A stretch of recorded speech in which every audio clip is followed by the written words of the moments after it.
Telugu digital media network లో political కేటగిరీలో number 1 కేవలం 72 గంటల్లో 1,50,00,000 వ్యూస్ పైగా పాపులర్ టీవీ నెట్వర్క్. చేస్తుంటారా? నేను హౌస్ వైఫ్ అండి. సార్ ఏం చేస్తారండి? అది కిరాణా షాప్ అండి. పిల్లలు ఏం చదువుకుంటున్నారు? బాబు ఇంటర్ ఫస్ట్ ఇయర్ చదువుతున్నాడండి. పాప డిగ్రీ చదువుతుందండి పాప. ఎలా ఉందండి ప్రస్తుతం జగన్ గారి 4.5 ఏళ్ల పరిపాలన ఎలా ఉందండి? అసలు బాగుందా బాగాలేదా? మాకైతే నచ్చిందండి. ఎందుకంటే పింఛన్దారులకు కానీ స్టూడెంట్స్కి కానీ అందరికీ ఆయన పరిపాలనలో బాగా జరిగింది. గవర్నమెంట్ స్కూల్ ఇప్పుడు మా పిల్లల్ని మేము ప్రైవేట్ స్కూల్లో చదివించాము. ఇలా ఇంగ్లీష్ మీడియం అవన్నీ కరెక్ట్గా అన్నీ చక్కగా ఉండుంటే మా పిల్లల్ని కూడా మేము గవర్నమెంట్ స్కూల్లో చదివించేవాళ్ళం. ఎన్ని ఫీజులు కట్టి ఎంత ఇబ్బంది పడుతున్నామో ఇప్పుడు మాకు తెలుస్తుంది. మాకు ఇప్పుడు అమ్మ ఒడి రావడం వల్ల ఒక 2-3 సంవత్సరాల నుంచి అమ్మ ఒడి అది పడడం వల్ల ఫీజులు అవి కొంచెం తగ్గి మేము కొంచెం కరోనా టైంలో చాలా ఇబ్బంది పడ్డాం ఫీజులు కట్టడానికి. స్కూల్ లేకపోయినా కూడా 30,000 ఫీజు అయితే చచ్చిన మొత్తం కట్టమన్నారు.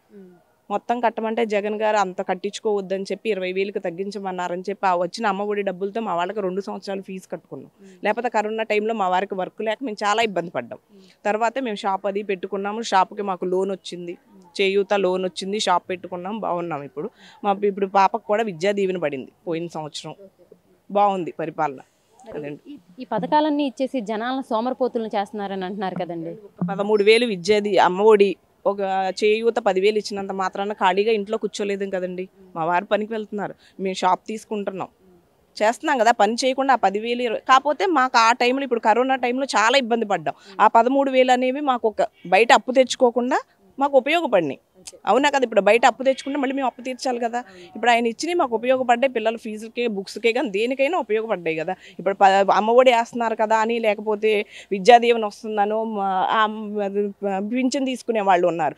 3,000 వస్తాయి కదా అని పనిచేయడం మానేరు కదా. కాకపోతే వాటికి ఒక ఆసరా, మనకు వచ్చే డబ్బులకి ఇంకొంచెం ఆసరాగా ఉంటుంది తప్ప పని మానేసి ఇంట్లో కూర్చునే వాళ్ళు ఎవరు ఉండరండి. ఆటోకి వెళ్తారు, 10,000 వేస్తున్నారు, వాహన మిత్ర వేస్తున్నారని ఆయన ఆటో మానేసి ఇంట్లో కూర్చోరు కదా. ఒక 10,000 వేసేయంగానే అయిపోదు కదా. కాకపోతే ఆయనకి దేనికో దానికి ఉపయోగపడతాయి, అందుకోసం చేస్తున్నారు తప్ప ఇవి సోమరపోతులు అని అనటం కరెక్ట్ కాదండి.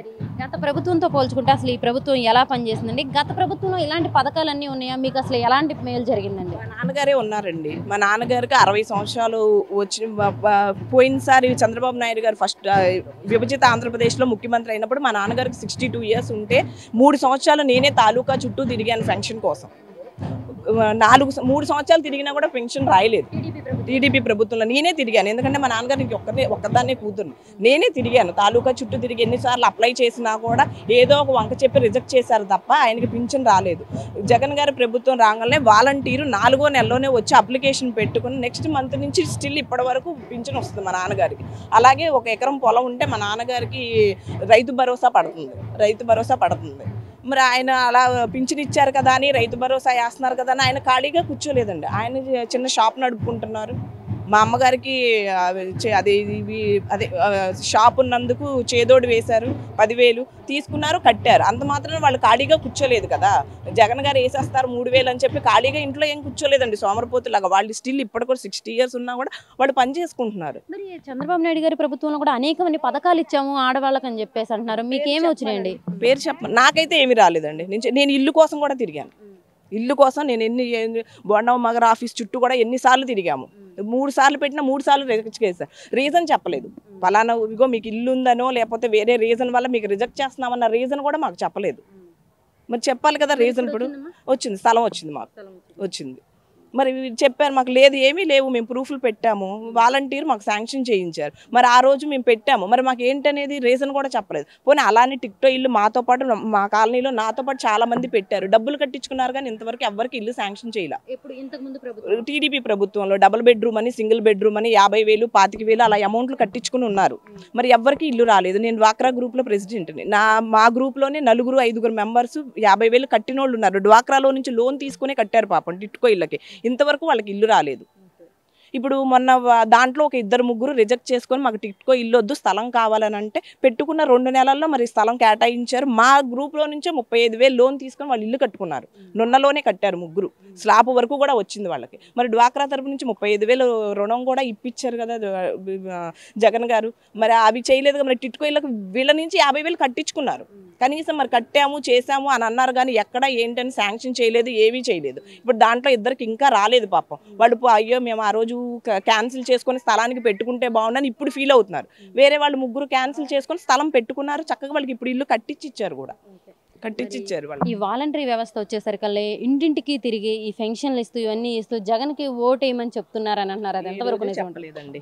వాళ్ళు వచ్చి మీకు ఏం పథకం రాలేదు, మీకు ఎందుకు రాలేదు, మీ దగ్గర ప్రూఫ్లు ఉంటే ఇవ్వండి, మేము పలానా పథకానికి పెడతాము చేస్తామని చెప్పారే తప్ప ఏ రోజు జగన్ గారికి ఓటు వేయండి అని మాత్రం ఎవరికీ చెప్పలేదండి. ఈ రోజు వరకు ఎవరు వాళ్ళు ప్రచారం చేసింది లేదు. ఎక్కడ ఉంటే ఎవరినైనా నిరూపించమనండి. జగన్ గారికే ఓటేశారు అని చెప్తున్నారు వాలంటీర్లు అని వీళ్ళు చెప్తున్నారు కదా, ఎక్కడ చేశారని చెప్పమనండి. పలానా చోట వచ్చి జగన్ గారికి క్యాంపెయిన్ ఎవరన్నా స్వచ్ఛందంగా చేయాలనుకుంటే వాళ్ళు వాలంటీర్లకు రిజైన్ చేసి కొంతమంది చేసి ఉండొచ్చేమో కానీ ఆ ఉద్యోగంలో కొనసాగుతూ మాత్రం ఎవ్వరు చేయలేదు. ఎందుకంటే మా కాలనీలోనే చాలామంది ఉన్నారు వాలంటీర్స్, దగ్గర ఒక 200 మంది పైగా ఉన్నారు. ఎవ్వరు ఏ రోజు జగన్ గారికి ఓటేయమని వాళ్ళు చెప్పాల. వచ్చి ఇదిగో పలానా పథకం వచ్చిందండి మీ ఇంటికి, మీరు ఎలిజిబులా కాదా, ప్రూఫ్స్ ఇవ్వండి అని తీసుకుంటారు. ఒకవేళ మన ఎలిజిబుల్ అయితే మనకు ఫోన్లు చేసి సచివాలయానికి రెండక్క అప్లికేషన్ పెట్టుకోండి, మీకు వస్తుంది, దాని స్టేటస్ ఏంటి ఏంటంటే వాట్సాప్ గ్రూప్ క్రియేట్ చేసుకొని అక్క ఇగో మీకు ఇలా వచ్చింది, మీరు ఈ పలానా రోజు వచ్చి మీరు సంతకాలు పెట్టండో లేదా తంబేయండో చెప్తారు తప్ప ఎవ్వరికి ఓటేయమని చెప్పరు. ఈ రోజు వరకు చెప్పరు. జగన్ గారికి ఓటేయమని చెప్పరు, చంద్రబాబు నాయుడుకి వెయ్యొద్దని చెప్పరు. వాళ్ళు ఎప్పుడు ఏ రోజు చెప్పలేదు వాలంటీర్స్. అది మరి ఈ 2024 ఎలక్షన్లో మళ్ళీ ఎవరు గెలుస్తారనుకుంటున్నారు? జగన్ గారే గెలవాలని కోరుకుంటున్నామండి మేము. ఎందుకంటే గవర్నమెంట్ స్కూల్స్ కానీ ప్రైవేట్ హాస్పిటల్స్, అది ప్రభుత్వ హాస్పిటల్స్ కానీ అన్నీ బాగున్నాయి. ఎందుకంటే ప్రైవేట్ హాస్పిటల్కి వెళ్ళడానికి మా నాన్నగారికి సర్జరీ చేయించాల్సి వస్తే 45,000 అమౌంట్ అడిగారు. నేను గవర్నమెంట్ హాస్పిటల్లో చేయించాను, ఫ్రీ ఆఫ్ కాస్ట్లో. ఆరోగ్యశ్రీలో చేయించాం. 2 కళ్ళకి ఆపరేషన్ చేయించాము, హెన్నీ ఆపరేషన్ కూడా చేయించాం. మా నాన్నగారికి ₹1 కూడా తీసుకోలేదు. మేము ప్రైవేట్ హాస్పిటల్లో చేయించాలని అడిగితే 45,000 చెప్పారు. మేము మా నాన్నగారు వద్దమ్మా ఆరోగ్యశ్రీ ఉంది కదా మన గవర్నమెంట్ హాస్పిటల్కి వెళ్దాం, ఏమో నాన్న బాగా చూడరేమో అక్కడ గవర్నమెంట్ హాస్పిటల్ అంటున్నారంటే, లేదమ్మా వెళ్దాం ఇప్పుడు బాగున్నాయి అంట, బాగు చేశారని మా నాన్నగారు బలవంతం మీద మేము గవర్నమెంట్ హాస్పిటల్కి వెళ్ళి చేయించుకున్నాం. ఆరోగ్యశ్రీలో మా నాన్నగారికి ఆపరేషన్, 2 కళ్ళ ఆపరేషన్ కూడా గవర్నమెంట్ హాస్పిటల్ ఫ్రీగానే చేయించుకున్నారు మా నాన్నగారు, ప్రైవేట్ హాస్పిటల్కి వెళ్లకుండా. ఇప్పుడు ఆ హాస్పిటల్స్ బాగున్నాయి. స్కూల్, గవర్నమెంట్ స్కూల్ నేను చదివానండి గవర్నమెంట్ స్కూల్లో. అప్పుడు టాయిలెట్కి వెళ్ళాలంటే ఎంత ఇబ్బంది పడేవాళ్ళమో మేము. చెట్లు ఏమన్నా ఉంటే చూసి చాటుగా 4-5 వెళ్ళి అడ్డం నుంచొని వెళ్ళాల్సి వచ్చేది మేము. ఇప్పుడు నేను చదివిన స్కూల్కి మొన్న స్టిల్ నేను వెళ్ళొచ్చాను ఊరికి. అసలు చేశారు అని అంటున్నారు, ఎలా ఉంది ఏంటి అని చూడు, ఎంత బాగుంది అసలు. మేము చదివిన స్కూలేనా అని మేమే ఆశ్చర్యపోయేలా ఉంది స్కూల్. మేము ఇప్పటికీ ఫీల్ అవుతాం, అదే ఒక 5 సంవత్సరాలు ముందు వచ్చి ఉంటే మా పిల్లలు కూడా చదివి ఉండేవాళ్ళు కదా. ఇప్పుడు ఇంటర్కి వచ్చాడు మావాడు. అదే పోయినసారి చంద్రబాబు నాయుడు గారు వచ్చినప్పుడే జగన్ గారు వచ్చి ఉంటే మావాడు కనీసం 2-3 సంవత్సరాలన్నా గవర్నమెంట్ స్కూల్లో చదివేవాళ్ళు కదా మా పిల్లలు అని మేము ఫీల్ అయ్యాం. అలా ఉంది మేము చదివిన స్కూల్. ఎందుకంటే నేను చదివాను కృష్ణలంకలో ఏపీఎస్ఆర్ఎం స్కూల్ అని ఉంటుంది, జాన్తోట హై స్కూల్ అంటారు అందరూ. ఆ స్కూల్లో చదివాను నేను. అప్పుడు చాలా ఇబ్బంది ఉండేది, టాయిలెట్స్ ఉండేది, వాటర్ ఉండేది కాదు. వాటర్ తెచ్చుకోవడానికి బయటకు వెళ్ళే గేట్ వేసేసేవాళ్ళు బయటకు నుంచి మేము వచ్చేసరికి, అలా ఉండేది. ఇప్పుడు వాటర్ కానీ టాయిలెట్స్ కానీ అన్నీ బాగున్నాయి చక్కగా.